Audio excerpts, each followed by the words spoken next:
복음과 진리를 전하는 방송 KBS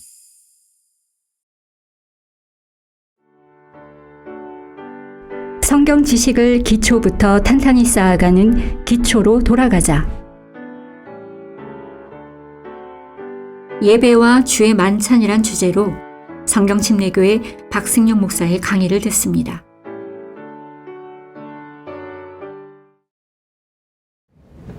먼저 예배에 대해서 좀 볼 거고요. 그리고 이제 주의 만찬을 공부할 텐데요. 오늘 우리는 하나님께 예배를 드리게 모였죠. 예배는 그리스도인의 최상의 특권입니다. 그리스도인이 할 수 있는 최상의 의무이기도 하는 것이에요. 특권이자 의무예요. 예배의 의미를 올바르게 깨닫기 위해서는 우리가 먼저 경배가 무엇인지를 좀 알 필요가 있습니다. 그래서 거기에 경배의 정의가 나오는데요. 경배라고 하는 것은 기본적으로 하나님께서 어떤 분이신가에 대해서 하나님께 감사를 표명하는 것입니다. 이것이 기본적인 의미예요. 그렇다면 하나님께서 어떤 분이신지를 알아야 되잖아요. 알려면 어떻게 되죠? 당연히 성경을 공부를 해야겠죠. 성경으로 돌아가야 하나님이 어떤 분인지 알 수 있습니다. 하나님이 어떤 분인지도 모르는데 내가 경배하겠다, 예배하겠다. 그것은 뭐와 같냐면 우상숭배와 똑같아요. 그래서 우상숭배가 되지 않도록 하기 위해서는 우리가 하나님이 어떠한 분인지를 정확하게 알 수 있어야 됩니다. 그런 상태에서 우리가 감사하고 또 찬양하고 또 기도를 할 수 있는 것이죠. 자, 여러분에게는 하나님이 어떠한 분이십니까? 한번 마음속으로 한번 생각해 보세요. 만왕의 왕이시죠? 만주의 주시죠? 알파와 오메가, 처음과 끝이라고 하셨습니다. 길이시고 또 생명이시고 진리시죠. 또 문이라 했죠. 문. 생명의 양식, 생수, 샤론의 꽃, 골짜기의 백합화. 특별히 예수님에 대해서 이렇게 말하죠. 온전히 사랑스러운 분이시고 사랑하는 친구고 이스라엘의 왕이시고 구세주시고 구원자시고 또 다윗이 고백했듯이 반석이고 요새시고 신뢰할 힘이시고 방패시고 구원의 뿌리시고 높은 망대시고. 우리가 하나님을 찬양하려면 한도 끝도 없어요. 하나님은 우리의 모든 것이죠. 모든 것. 그렇기 때문에 여러분들은 그러한 하나님을 우리가 머리로만 아는 것이 아니라 정말로 성경을 통해서 또 여러분의 실제 삶 속에서 하나님이 그러한 분이시지 이것을 확실하게 경험했냐 이거죠. 그렇게 했을 때 여러분들은 온전한 예배와 경배를 드릴 수가 있습니다. 자, 경배는 기본적으로 하나님이 어떠한 분인 걸 아는 거라 했어요. 두 번째로 경배는 피와 연관되어 있습니다. 죽음과 연관되어 있어요. 자, 창세기 22장 5절 한번 찾아보겠습니다. 아브라함이 이삭을 제물로 바치는 상황인데요. 이런 상황에서 경배란 단어가 처음으로 등장합니다.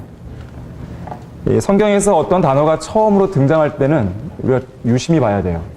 왜냐하면 그 단어가 이후에 계속 등장할 때마다 어떠한 용례로, 그러니까 처음에 어떠한 용례로 쓰였는지에 따라서 이후에 어떤 의미를 결정짓거든요. 자, 여기서 경배가 어떻게 쓰였냐면 아브라함이 그의 청년들에게 말하기를 너희는 나귀와 함께 여기에서 머물라. 나와 아이는 이삭이죠. 저기로 가서 경배드리고 다시 너희에게 돌아오리라 그랬어요. 지금 아브라함은 이삭을 제물로 바치라는 하나님의 명령에 순종하는 상황입니다. 당시에 이삭은 문자 그대로 죽었다가 살아난 것은 아니죠. 그러나 당시의 상황을 놓고 보면 실제로 죽은 것이나 다름없었어요. 왜냐하면 아브라함은 이삭을 죽일 때 내가 죽이려고 하면 하나님께서 멈추게 하시겠지 뭐 그런 생각을 한 게 아니에요. 실제로 죽이려고 했어요. 근데 하나님이 딱 멈추게 하신 것이죠. 멈추신 것이죠. 자, 그렇기 때문에 실제로 이삭은 죽은 거나 다름없죠. 또 죽었다가 다시 살아난 거나 다름이 없습니다. 실제로 아브라함의 믿음 속에는 이삭이 설령 이 시간에 죽는다 하더라도 하나님께서 그를 살리실 거라는, 즉 이삭을 살릴 거라는 그런 믿음이 있었어요. 자, 히브리서 11장 17절도 보겠습니다. 바로 이 부분에서 방금 제가 언급했던 내용이 드러나게 되는데 히브리서 11장 17절을 보시면 믿음으로 아브라함은 시험을 받을 때 이삭을 제물로 드렸으니, 자, 실제로 드린 거나 다름없기 때문에 드렸으니 그랬죠. 그 약속들을 받은 자가 그의 독생자를 드린 것이라. 그에 관하여 말씀하시기를 내 씨라 불릴 자는 이삭에게서 난 자라고 하셨으니 그는 하나님께서 죽은 자들로부터 그를 살리실 수 있으리라고 생각하였습니다.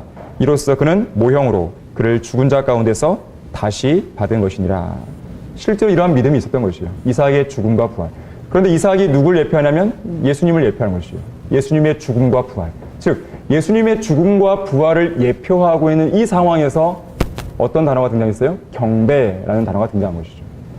자, 그래서 경배는 예수 그리스도의 죽음과 부활이 연관됩니다. 경배는 예수님의 피와 속죄, 예수님의 피의 속죄와 그 부활이 연관되고 있어요. 그래서 우리가 하나님께 경배를 드린다고 할 때는 반드시 예수 그리스도의 피를 통해서 나아와야 돼요. 어떤 우리의 잘난 모습이나 우리의 종교적인 것이나 우리의 어떤 의로운 행실로 나오는 게 아니에요. 만일 여러분 가운데 혹시라도 그러한 마음으로 나왔다 한다면 내가 오늘은 좀 뭔가 주님 앞에 나올 만한 어떤 준비가 되어 있어 나왔다. 그런 식의 생각으로 나온다면 그것은 큰 오산입니다. 우리가 잘했든 못했든 간에 관계없이 언제 어느 때든지 예수 그리스도의 피를 통해 나와야 돼요. 자, 히브리서 10장 19절도 한번 보십시오. 히브리서 10장 19절을 보시면 그러므로 형제들아 우리가 예수의 피로 인하여 담대하게 지성소에 들어가나니. 자, 물론 우리는 어떤 지상에 있는 성막에 들어가는 건 아니죠. 현재 지상에서의 성막은 의미가 없습니다. 현재 또 없고요. 여기서 말하는 지성소라고 하는 것은 하나님께서 계신 보좌를 말해요. 셋째 하늘이죠. 자, 예수의 피로 인하여 담대하게 지성소에 들어가나니 그가 우리를 위해 바치신 새롭고 살아있는 길로 휘장 곧 그의 육체를 통하여 들어가느니라. 또한 하나님의 집을 다스리는 대제사장이 계시니 우리가 믿음의 온전한 확신 가운데서 진실한 마음으로 다가가자. 이는 우리의 마음은 핏부림을 받아 악한 양심으로부터 깨끗해졌고 우리의 몸은 순수한 물로 씻겨졌기 때문이라.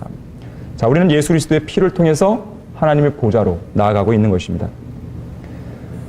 또한 경배는 하나님 한 분만으로 가득 채우는 것이에요. 하나님 한 분만으로.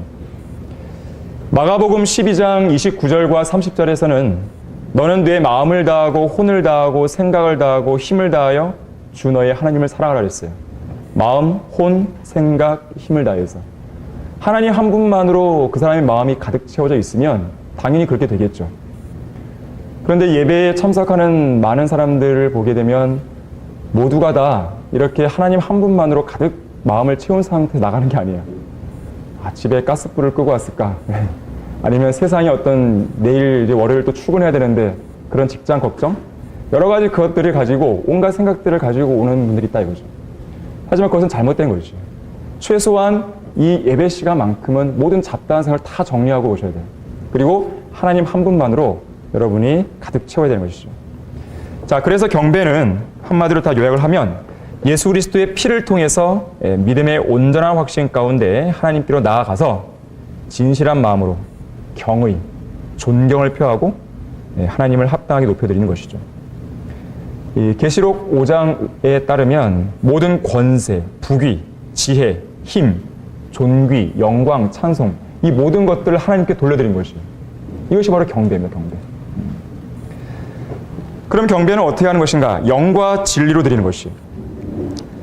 요한복음 4장 한번 찾아보겠습니다. 우리가 경배와 연관해서 아주 중요한 구절인데 요한복음 4장 23절, 24절입니다.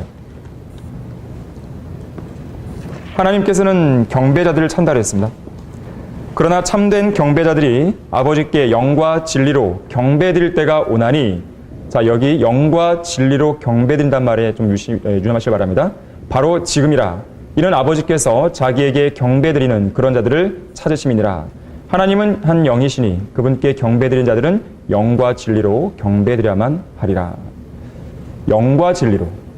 그런데 변개된 개혁성경에는 이 부분이 어떻게 바뀌었는지 아세요? 신령과 진정으로. 신령과 진정으로. 무슨 산신령도 아니고 신령과 진정으로. 과연 그것이 어떻게 드리는 것이에요? 모호하게 되어 있습니다. 그렇다면 영과 진리로 경배드린다는 무슨 말일까요? 자, 우선 영으로 경배드린다. 자, 지금 여기 본문에 의하면 하나님은 한 영이라고 그랬어요. 하나님은 한 영이시기 때문에 영이신 그분께 경배를 드려 한다면 경배를 드리는 사람의 영이 어떻게 될까요? 살아있어야 돼요. 거듭나야 됩니다. 우선적으로. 영이 거듭나야지만, 영이 살아있어야지만 하나님께 반응할 수가 있고 하나님께 경배를 드릴 수가 있고 하나님의 말씀을 들을 수가 있는 것이에요. 거듭나지 않은 사람이 예배를 드릴 수 있다? 그건 말이 안 돼요. 거듭나야 됩니다. 영이 거듭나야 살아계신 그 영이신 하나님께 경배를 드릴 수가 있는 것이에요. 또한 영이 거듭난 사람들은 성령으로 인도함을 받잖아요. 자, 그래서 영으로 경배드린다고 하는 것은 거듭난 상태에서, 영이 살아난 상태에서 하나님과의 어떤 영적인 관계가 올바르게 맺어진 가운데 경배를 드리는 것이에요. 이것이 바로 영으로 경배를 드리는 의미입니다. 자, 그럼 진리로 경배를 드리는 것은 뭘까요? 요한복음 16장 13절 한번 찾아보겠습니다. 요한복음 16장 13절을 찾아보시면, 그러나 진리의 영이신 그분이 오시면 너희를 모든 진리로 인도하시리라. 그분은 자신에 관하여 말씀하지 아니하시며 무엇이나 들은 것을 말씀하실 것이요 또 너희에게 다가올 일들을 알려주시리라 그랬어요. 진리가 무엇입니까? 진리는 예수 그리스도세요. 또한 진리는 무엇이죠? 하나님의 말씀이에요. 여러분, 거기 요한복음 17장 17절 보세요. 아버지의 진리로 그들을 거룩하게 하여 주옵소서. 아버지의 말씀은 진리이다 그랬어요. 자, 그래서 진리로 경배를 드린다고 하는 것은 바른 성경, 진리의 말씀을 통해서 진리의 말씀에 근거해서 경배를 드린다는 의미를 가지고 있어요. 자, 우리가 예배 시간에 찬송 부르잖아요. 그 찬송 가사가 다 어때요? 하나님의 말씀에 근거하고 있죠. 또 우리가 대표 기도를 하든지 헌신 기도를 하든지 기도합니다. 그 기도 역시나 말씀에 근거를 두고 있죠. 말씀의 약속을 근거로 기도합니다. 그리고 가장 중요한 설교 역시나 말씀에 근거해서 선포가 되고 있어요. 또 우리가 헌신하는 것도 마찬가지죠. 자, 모든 예배의 그런 과정들이 하나님의 말씀에 기반을 두고 있습니다. 그렇게 기반을 두고 있기 때문에 당연히 그 예배는 성령의 인도를 받을 수 있겠죠. 자, 그것이 진리로 경배를 드린다는 의미입니다. 자, 그런데 중요한 게 있어요. 아무 성경이나 되는 것이 아니에요. 변개된 성경으로는 아까 얘기했지만 신령과 진정으로 되어 있단 말이죠. 변개된 성경으로는 바른 말씀이나 바른 설교나 바른 헌신이나 바른 기도나 바른 찬송이 나올 수가 없어요. 자, 우리는 찬송가 영광을 주께라는 찬송가를 냈는데 낸 이유가 있어요. 그 전에 쓰던 찬송가들은요, 정말 섬찟할 정도로 교리적으로 엉망인 부분들이 많아요. 그래서 우리가 그것을 과감하게 폐기하고 우리만의 찬송가를 만들어낸 것이에요. 자, 그래서 변개된 성경으로는 올바른 예배를 드릴 수가 없습니다. 오직 바른 성경에 기초했을 때에 올바른 경배가 될 수 있죠. 자, 그렇다면 경배의 대상은 누군가?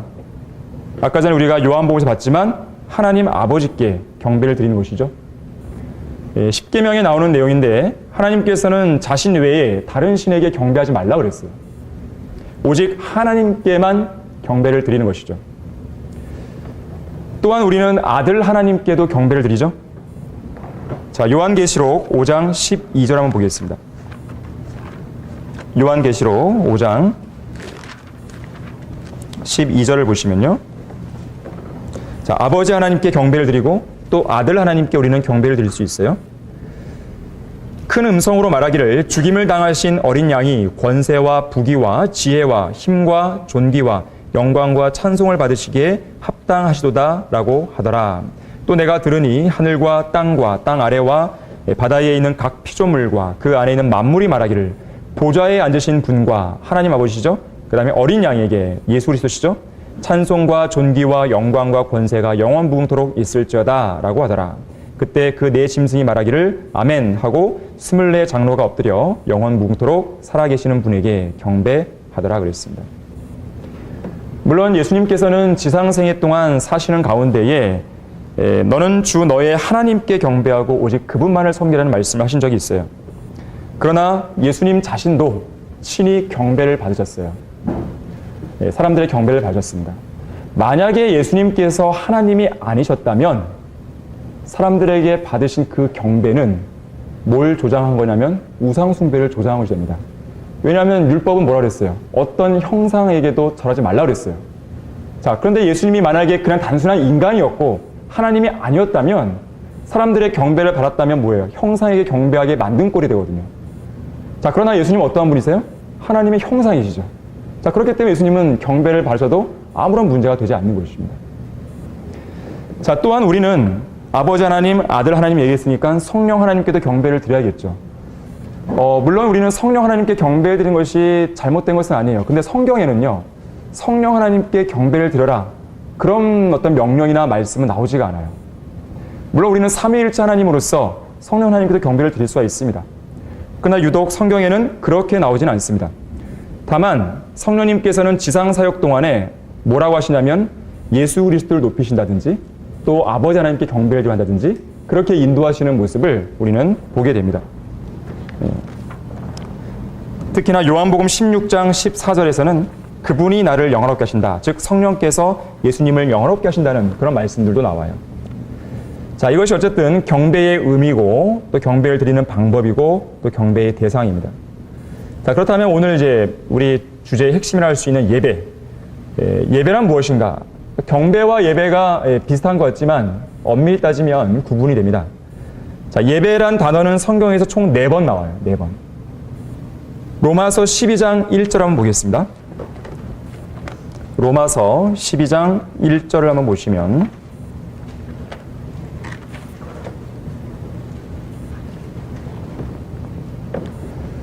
그러므로 형제들아 내가 하나님의 모든 자비하심으로 너희에게 권고하노니 너희 몸을 하나님께서 기뻐하시는 거룩한 산 제물로 드리라. 이것이 너희가 드릴 합당한 예배니라.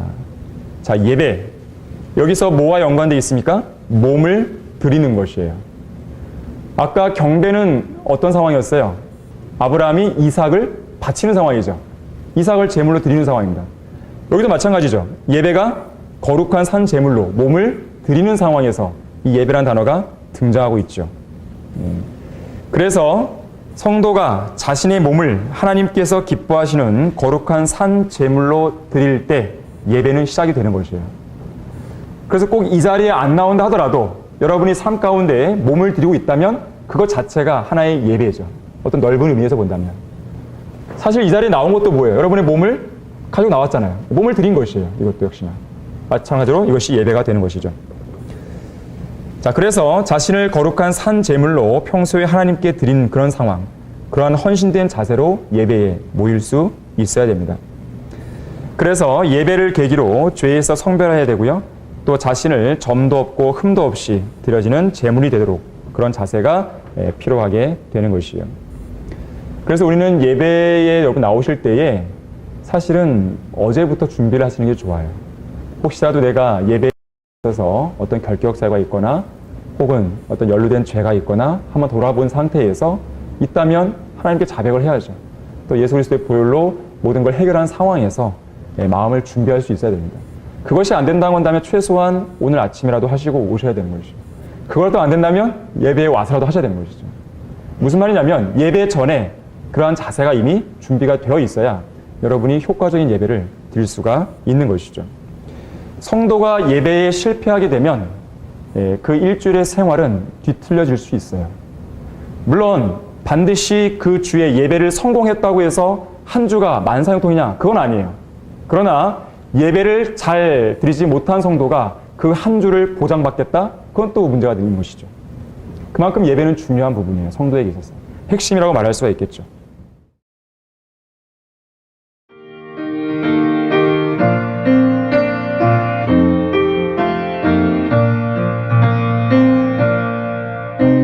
복음과 진리를 전하는 방송 KBS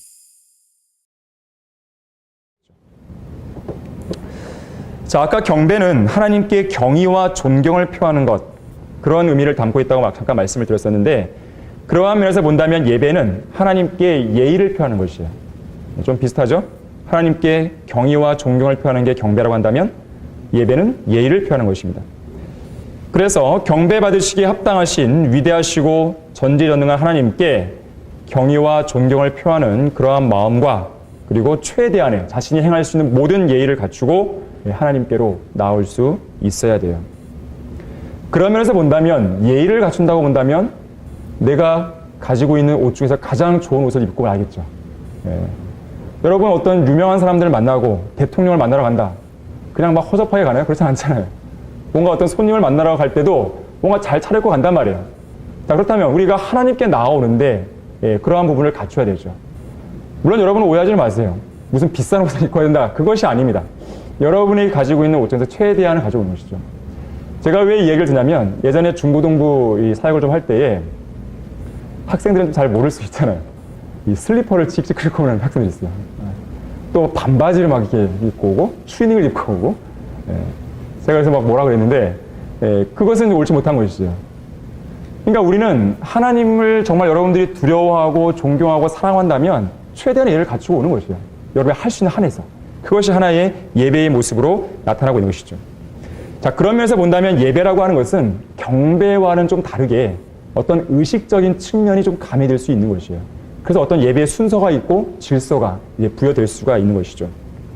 그래서 우리가 찬양이 있고 기도가 있고 헌금이 있고 또 설교가 있고 헌신, 어떤 이러한 형식과 질서와 이런 순서에 따라서 예배를 드리게 되는 것이죠.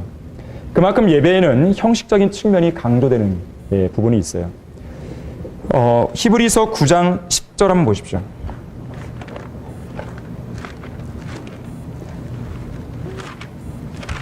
히브리서 9장 6절부터 보시면요. 9장 6절 보시면 이제 이런 것들이 그렇게 마련되어 있어서, 이런 것들이라고 하는 것은 이제 구약의 성막과 연관된 여러 가지 기명들, 어떤 도구들이거든요. 자, 그러한 것들이 이제 마련되어 있는데 제사장들이 언제나 첫째 성막 안으로 들어가서 하나님께 예배하는 일을 수행한다 그랬어요. 즉 예배하는 일을 수행하는 데 있어서 어떤 형식적인 부분들이 있는 것이죠. 의식적인 부분들이. 또 거기 10절 보시면 이 예배는 오직 먹는 것과 마시는 것, 여러 가지 씻는 것과 육신의 율례들에 근거한 것으로 이것들은 개혁의 때까지만 부과된 것이로다. 메모만 해두시고 나중에 한번 찾아보세요. 역대기야 35장 10절은 한번 표시해 두시고요. 역대기야 35장 10절 나중에 한번 찾아보시기 바랍니다. 자, 그래서 어쨌든 예배에는 뭔가 형식적이고 의식적인 어떤 그런 부분들이 가미가 돼요. 근데 여러분들은 주의할 것은 뭐냐면, 그렇다면 예배는 형식적으로 드리면 됩니까? 그것은 아니에요. 형식적인 측면만 있는 것은 분명히 아닙니다. 왜냐하면 로마서 12장 1절 아까 봤지만 예배는 기본적으로 뭐예요? 몸을 드리는 것이에요. 그 사람이 헌신된 자세가 되어 있지 못하다면 아무리 형식이 갖춰졌고 의식이 갖춰졌다 하더라도 그러한 예배는 의미가 없는 것이에요. 기본적으로 몸을 드리는 그러한 삶이 동반되었을 때에 그러한 어떤 형식과 의식을 갖춘 예배가 의미가 있을 수가 있는 것이죠. 자, 그렇다면 예배는 어떻게 드려야 되는 것인가? 단순한 어떤 형식적인 의식이나 경건의 모양 이런 것이 아니라 품위 있고 질서 있는 집회가 되어야 합니다. 고린도전서 14장 40절에서는 모든 일을 품위 있게 하고 또 질서 있게 하라 그랬어요. 디모데후서 3장 5절에서는 경건의 모양은 있으나 경건의 능력은 부인하는 그런 자들을 피하라 그랬어요. 돌아서라 그랬어요.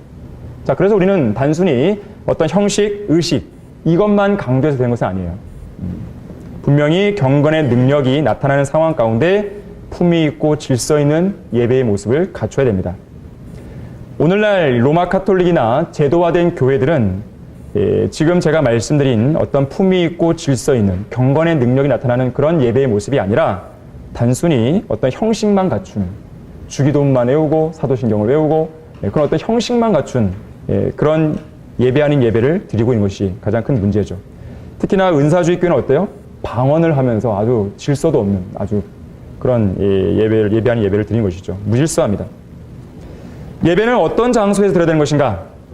예배는 그리스도인들이 예수 그리스도의 이름으로 모일 수 있는 곳이라면 어디든지 가능합니다. 반드시 구약에서처럼 예루살렘에 가서야만 드리는 것은 아니에요. 그러나 특별히 매주 정기적으로 지역교회가 모이는 장소가 있다면 당연히 그곳에서 모여서 예배를 드려야겠죠. 그래서 지난주에 말씀드렸지만 매주 인터넷으로 예배 드리는 성도가 있다면 그건 잘못된 것이에요.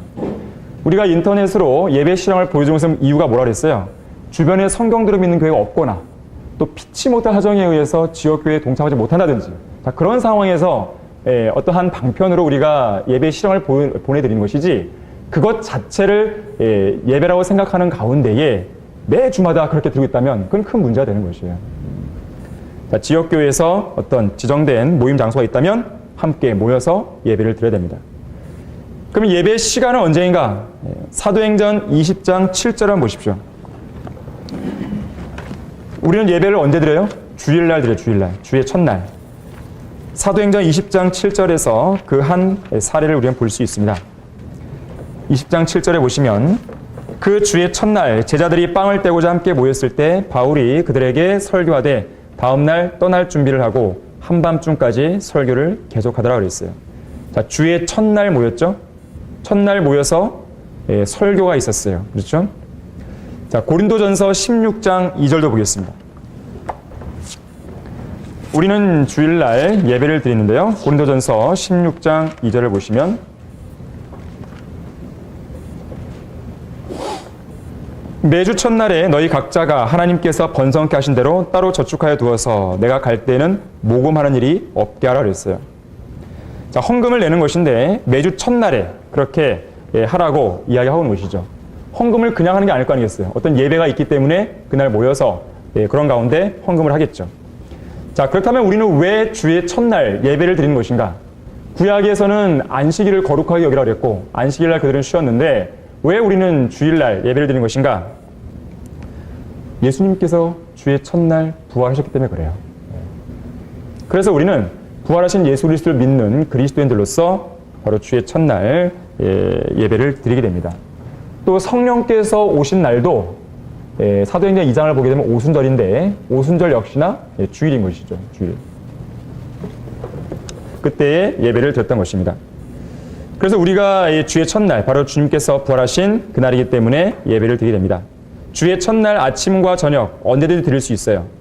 오늘날 뭐 다른 제독교회는 뭐 새벽 예배다, 뭐 1부 예배, 2부 예배 막 그러는데 그들은 뭐 똑같은 설교를 하면서도 그렇게 하거든요. 똑같은 설교를 하면서.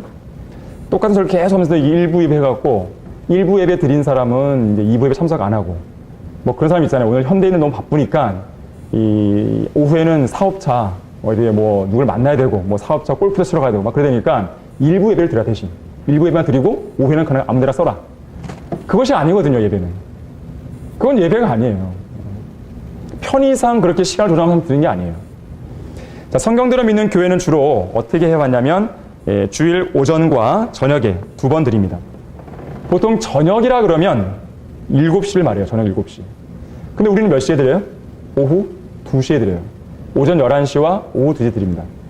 우리도 물론 7시에 드릴 수 있어요. 근데 우리가 오후 2시에 드리기 시작한 이유가 있어요.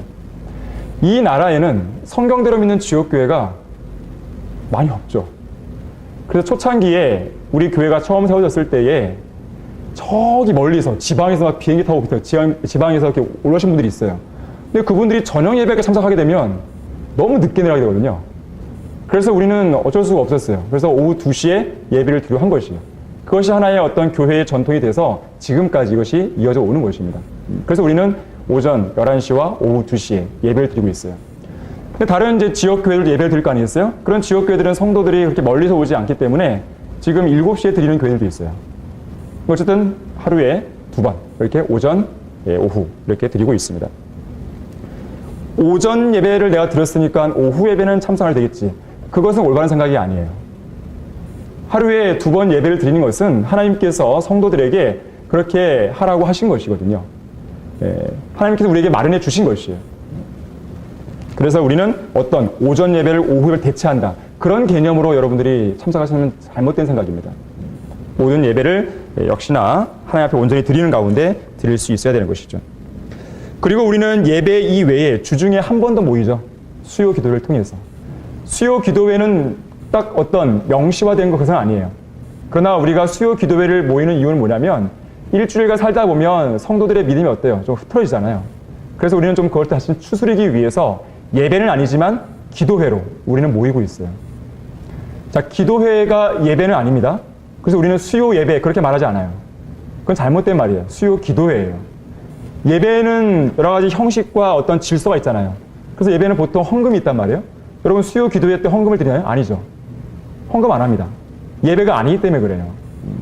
구분하실 수 있어야 됩니다. 그래서 우리는 수요 기도회 때는 같이 모여서 찬양하고 또 말씀 설교를 듣고 또 기도로서 우리는 끝나게 되는 것이죠. 구분할 수 있어야 됩니다. 자, 어쨌든 우리는 2번의 예배가 있고 또 한 번의 수요 기도회로 모이게 됩니다.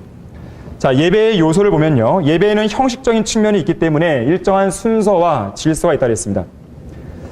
여러분 예배 순서 다 기억하십니까 혹시? 처음에 어떻게 합니까? 처음에 뭐 하죠? 준비 찬송. 물론 우리는 예배는 그 전날 준비를 해와야 돼요. 예배에 참석하기 전에 준비를 하지만 그래도 혹시라도 준비가 안 됐거나 혹은 준비하고 왔다 하더라도 마음이 흐트릴 수 있잖아요. 그래서 그러한 마음을 가다듬는 의미에서 우리는 준비 찬송을 먼저 불러요. 그리고 본 찬송을 부르죠. 본 찬송.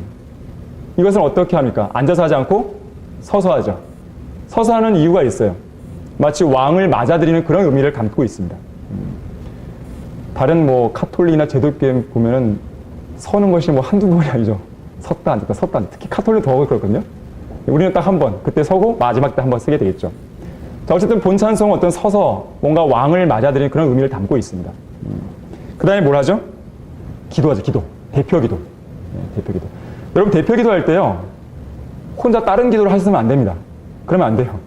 대표 기도에 동참하셔야 돼요. 가끔씩 그런 사람이 있어요. 자기 기도를 막 하고 있어요. 따로. 그건 잘못된 것입니다. 잘못 알고 있는 것이에요. 대표 기도할 때의 그 기도 내용이 함께 동참하는 것이에요. 그러면서 아멘 할 수 있던 또 아멘 하고 중간에. 그렇게 할 수 있는 것이죠. 그 다음에 뭐가 있습니까? 자리에 앉아서 찬양하죠. 찬양. 다시 한번 우리가 마음을 가다듬습니다. 그리고 뭘 해요? 헌금. 전에 광고가 있죠. 광고.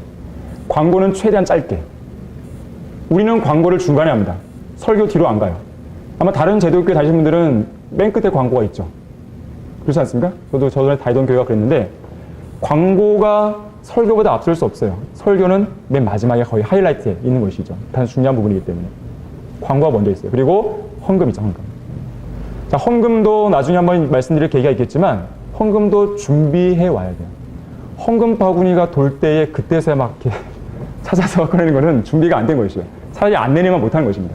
그래서 헌금도 미리 하나님 앞에 따로 떼어서 준비해온 상태에서 예배에 동참할 수 있어야 되는 것이죠. 자, 헌금 이후에 뭐 하죠? 설교를 주죠. 설교. 설교가 끝나면 어떻게 합니까?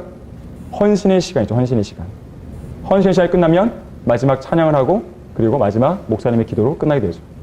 그래서 예배는 찬양으로 시작해서 찬양으로 끝나는 것이고 기도로 시작해서 기도로 끝나는 것이죠.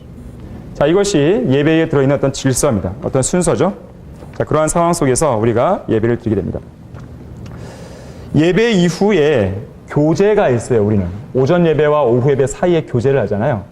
교제도 예배의 연장선상에 있다고 보시면 됩니다. 왜냐하면 주로 우리가 교제할 때에 여러 가지 뭐 삶을 이야기도 하기도 하고 기도 제목도 나누겠지만 그날 오전 예배 때 들었던 말씀 중에서 도전받았던 내용이나 나에게 어떤 마음의 변화를 주는 말씀이 있다면 함께 나눌 수가 있는 것이거든요. 자, 교제도 예배의 연장선에 있다. 자, 주의 만찬. 주의 만찬은 좀 짧게 말씀드리겠습니다. 하나님께서 교회에게 주신 두 가지 의식이 있는데 하나는 침례고 침례에 대해서 말씀을 드렸죠. 하나는 주의 만찬이에요. 자, 이것은 교회의 권위 아래서 행하는 것입니다. 교회에서 행할 때 의미가 있죠. 자, 빵은 주님의 몸을, 잔은 주님의 피를 상징하죠. 자, 고린도전서 11장 24절 한번 찾아보겠습니다. 고린도전서 11장 24절 보시면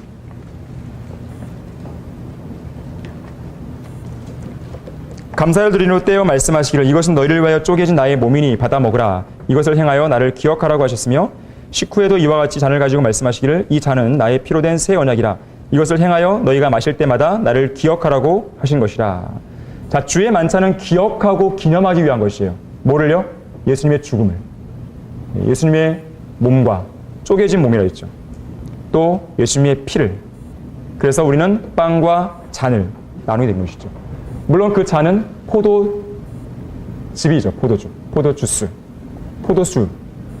성경에서 포도주 그러면 두 가지예요. 하나는 발효된 술을 말할 때가 있고 하나는 발효되지 않은 바로 포도즙을 말할 때가 있어요.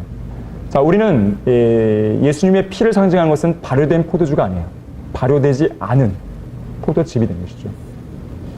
그래서 주의 만찬은 기억하고 기념하기 위한 것이다. 예수님의 몸과 예수님의 피를 기념하는 것이죠. 또한 그분의 죽으심만을 기억하고 끝내는 게 아니고요. 더 중요한 게 있죠. 26절 보니까 너희가 이 빵을 먹고 이 잔을 마실 때마다 주의 죽으심을 그분이 오실 때까지 선포하는 거예요. 예수님의 재림을 기억하는 것이죠. 예수님의 죽으심만 기억하는 것이 아니라 예수님의 재림을 기억하는 것이죠. 그래서 우리가 주의 만찬에 참여할 때에 예수님의 재림을 기억하는 가운데 예수님의 죽으심을 기념하고 기억할 수 있어야 되는 것이죠.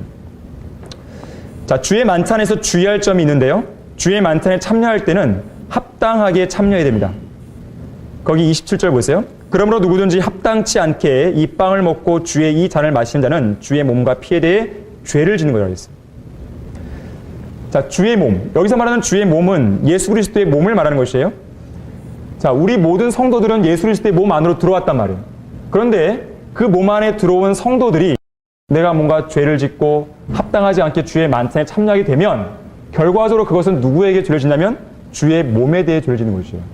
그래서 여러분들이 주의 만찬이 특히 있는 그런 예배가 있다. 그러면 다른 예배 때도 준비해야 되겠지만 주의 만찬이 있을 때는 더 특히나 준비를 잘해야 돼요. 자신이 정말 죄가 없는지. 왜냐하면 만약에 그러한 죄가 있는, 죄와 연루된 상태에서, 그런 더러워진 상태에서 주의 만찬에 참여하게 되면 주의 몸을 모독하고 파괴한 일이 되기 때문에 하나님께서는 그 사람을 징계하십니다.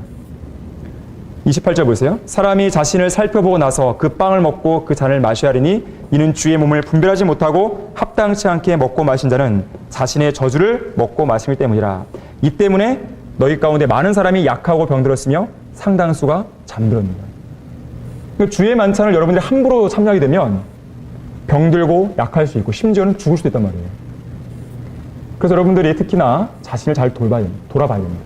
그래서 만약에 죄와 연루된 상태라면 아예 주의 만찬을 참여하지 않는 게 나아요.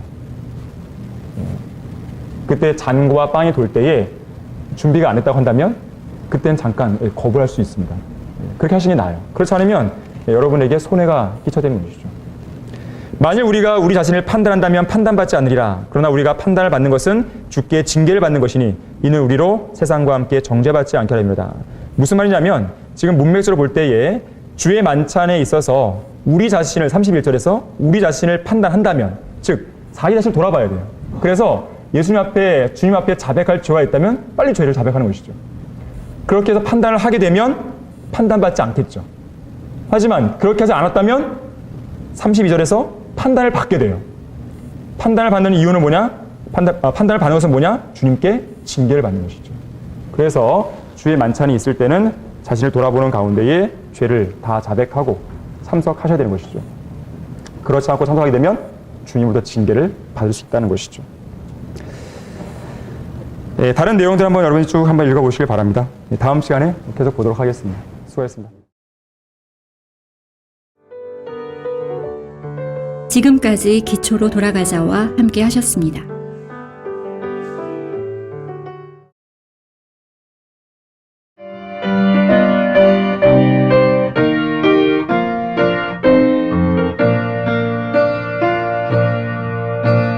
복음과 진리를 전하는 방송 KBBS